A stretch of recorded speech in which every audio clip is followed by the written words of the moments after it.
kids, my name is Elizabeth Smith and I'm your Miss Smith Lake Camellia teen, and today I will be reading Maebry's Wings by Livy Thomas.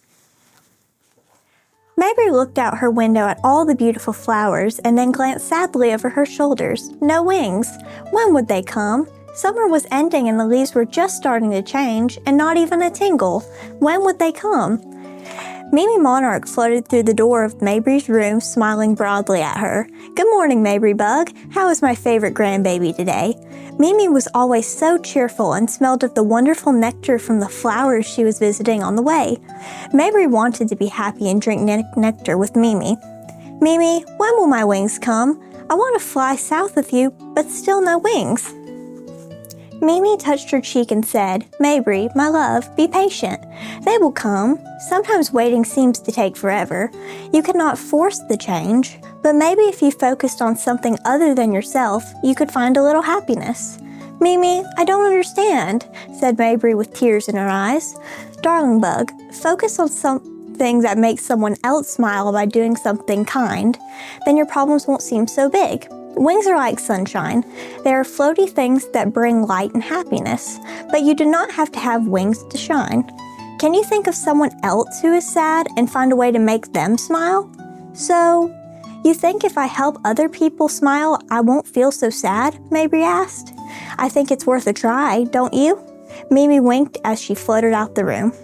Maebry looked out the window and rested her caterpillar face on her little caterpillar hands. She saw her friend Hannah the honeybee buzzing down the street. Suddenly, Hannah lost her balance and landed on her little bee knee and began to cry.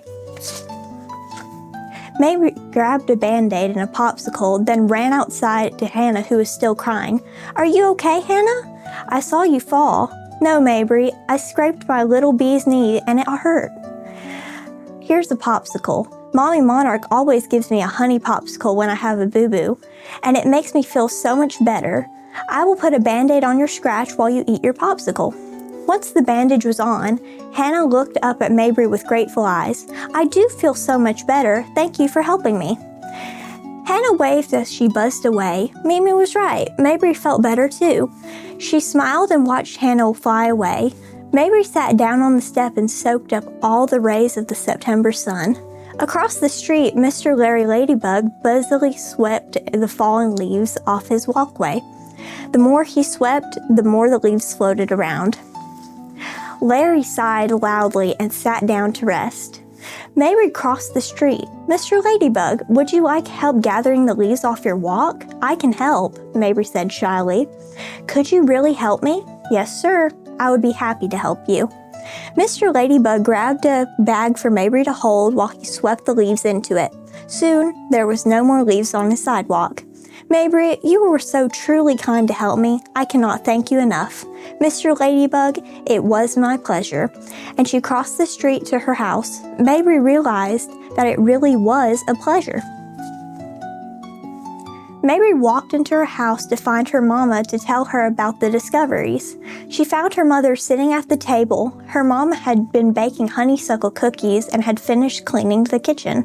"Oh, Maebry, I'm so tired. Scarlet Snail has been sick and loves my honeysuckle cookies. I spent all afternoon baking and cleaning, and now I'm too tired to even take them to her." "Mama, I can take Scarlet the cookies. I would be happy to help." Mama gave Maebry a big hug and thanked her for being kind and helping. As Maebry walked to Scarlet's house, she thought back on what a great day she had. She truly felt better after focusing on others throughout her day and making each of them feel seen. And once Maebry dropped off the cookies, seeing the look on Scarlet's face made her that much more sure that she would continue to do acts of kindness every single day, with or without wings. After Maebry made the walk to Scarlet's house and back, she felt exhausted. When she arrived home, she gave her mom a big hug, brushed her teeth and antennas, and went straight to bed. That night, she slept better than she had ever. "Oh, Maebry," Mimi exclaimed as she floated to Maebry's bedside. "They're beautiful." Maebry awoke with sleep in her eyes and felt something draped over her shoulder. Wings! Big, beautiful wings like her Mimi's. Maebry floated around the house with enthusiasm, while her mama and Mimi looked proudly. Once the initial excitement wore off, Maebry hugged her family and smiled brightly as she asked, "Can I make you both some breakfast?"